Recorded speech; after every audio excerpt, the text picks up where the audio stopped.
All right, team, we're going to start with talking about some defensive zone coverage. Now, as a team concept, there are 4 key things that we need to make sure that we're really focused on. The first is making sure that we are pressuring the puck. We never want to let anybody with the puck carrier have too much time or too much space. Make sure we are pressuring the puck. The second key to our defensive zone is going to make sure that we're defending the net. Always want to make sure that we're getting in front of the net and having good defensive positioning there. The third, and this works hand in hand with defending the net, is make sure that we're always defending from the inside out. We'll get into that with some of our individual positioning later, but we always want to make sure that you are between the net and the player with the puck. You never want to be on the outside of that. We're always going to be thinking about defending from the inside out. And the fourth one is make sure that we're working as a unit and supporting our teammates. While we all have individual jobs and our teammates have individual jobs, we have to make sure we always have our head on a swivel and we work to support them and cover for them should they get beat. It's going to happen, but we need to make sure that we're in a position to support them at all times. If those are the 4 team concepts we want to focus on, as individuals, there are things that we need to focus on as well. The first is making sure that we're playing the body. It's a lot easier to play a large body than it is to go for a small puck. So make sure you're using your body to play theirs. And when you get them near the boards, make sure you work actively to pin them to the boards, to slow them down, stop them, and let your teammates come in and help. Play the body first. Secondly, while you are playing the body, we have to make sure our sticks are on the ice and our sticks are actively in the lanes, making it difficult for them to move the puck. And third, this goes with being aware of where all your teammates are and having your head on a swivel, but it is essential that we all talk. We have to make sure that we are active communicators with each other so we can work together as a team and outperform the opposition. Now let's talk through this tactically. We have our defensive zone here. We're working to get the puck this way.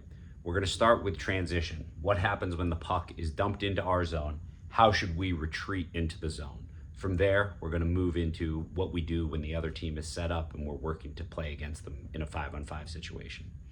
So in this situation, if the puck is dumped in, the very first person back into the zone, we're going to use our positioning terminology. We're going to say this person is D1. D1's responsibility is to go get that puck aggressively. D1 coming in, going for that puck aggressively. If you're the second person in the zone, we're going to call that person D2. D2's responsibility is to come and achieve our second objective. First one is to pressure the puck. Second one is to get to the front of the net. D2 is going to come to the front of the net. You'll notice I drew them in line with this back post. D2's responsibility is to get to the far post and make sure that they have a head on a swivel and can see where the puck is, preventing anyone from getting open in front of them here. This is their starting position. If you're the first forward back, your job as F1 is going to be to go and support the puck carrier, the first defender. You're coming in here as F1. Second forward back, starting on the boards here, on the strong side, looking out, and third forward back, covering in the low slot area. So as we retreat, remember, we're not thinking in terms of positions, we're thinking in terms of positioning. First person back is D1 going to get the puck. Second person back is D2 going to the front of the net. First forward back is going to be our F1 supporting D2. And then F2 and 3 come back and they work again from the inside out, making sure that they're covering the middle of the ice. This is how we'll defend in transition.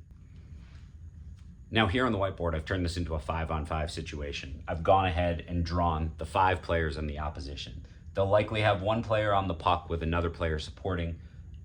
Everybody's going to be yelling to have someone get to the front of the net, so they'll have a forward there, and they have their 2 defensemen working up here. In this scenario, I don't really need to move anybody because we're already started in our good positioning, but there are a couple key pieces that we want to talk about. The first is how D1 and F1 are going to work together. D1's job, as we talked about, is to pressure the puck. D1 should be working hard to go in and aggressively get that pin and force that puck out. F1's job is going to be to hang slightly behind D1 so that this first player can't beat both of them at the same time. And if the pin happens, F1 can swoop in and start our breakout. Or if the puck gets passed from this player to this player, it's now F1's responsibility to go and close aggressively for that pin, and D1 will swing back into the support position. Let's talk about D2's responsibility. We've talked about how the second most important thing behind pressuring the puck is protecting the front of the net. D2 is going to start on the far post. As we mentioned earlier in the video, we start on the far post so that we can see where everybody is. In this case, D2 should recognize that they have one forward in front of the net. Now, if this forward comes to the near post, D2 should move with them. We need to be body on body and stick on stick here to prevent this X from getting open. If this X slides up higher into the slot, D2 can do the same thing. D2's responsibility is patrolling and making sure that they are covering anybody and anything that comes to the front of the net. If this player comes all the way up, that's when we start to get into a secondary responsibility for F3. You'll hear a lot of youth coaches talking about making sure that you're covering the point. If we bring this F3 all the way out to the X up here, we're giving up a lot of free space. We want to make sure that this F3 is starting inside out, our key defensive concept here, so that they can help out with anything that happens in the slot. But should a pass miraculously get up here, they are already in the shooting lane and able to close with speed and either block a shot or create a turnover. They're not starting with the X where they could get beat, but they're starting inside out. If this F3 were to stand side by side, even body on body with this X, two things happen. Number one, we create a wide open space for this X to move, pulling our D2 out. Number two, if their defenseman starts to crash in, our F3 is already beat. This is too hard of a job. Our F3 can both cover the high slot area and contain their defenseman up here by starting on the inside. Similarly, F2 is going to have the same type of responsibility. Inside out. A good point of reference is going to be that face-off dot. F2 is starting here, looking at the boards. They're making sure that they can see what's happening, head on a swivel, understand what's happening at the corner, and where their defenseman is. If their defenseman tries to come through to the net, they can turn and skate with them because they're already starting in an inside-out position. If a pass comes up the boards to this defenseman, they can close aggressively and already be in the shooting lane, forcing that player to either turn the puck over or put it back in the corner. And additionally, because support is a very important concept for us, if this forward should try and carry the puck out into this area, RF3 is in a good position with an active stick to make it difficult and force a turnover there. You'll see with all of these players, we're starting in an inside-out position. Now, we're going to pressure the puck. So if that pass comes up, it's very important that we close and close with speed and with active sticks to make sure that we are forcing turnovers there. Now, what should happen if the puck ends up on the other side of the ice? If the puck gets dumped over into this corner here and all the players were to move over, we would have to make sure that our defensive team does too. Puck moves to this side. D2 aggressively attacks the puck. F1 swings across to be in the support position, and D1 comes in to pick up the back post here. F3 would slide over to the half boards, starting in that dot position, and F2 would slide right down here to cover the slot. So what you would end up with is a mirror image of what we just had. D2 has moved from the front of the net into this position, now being the main player on the puck.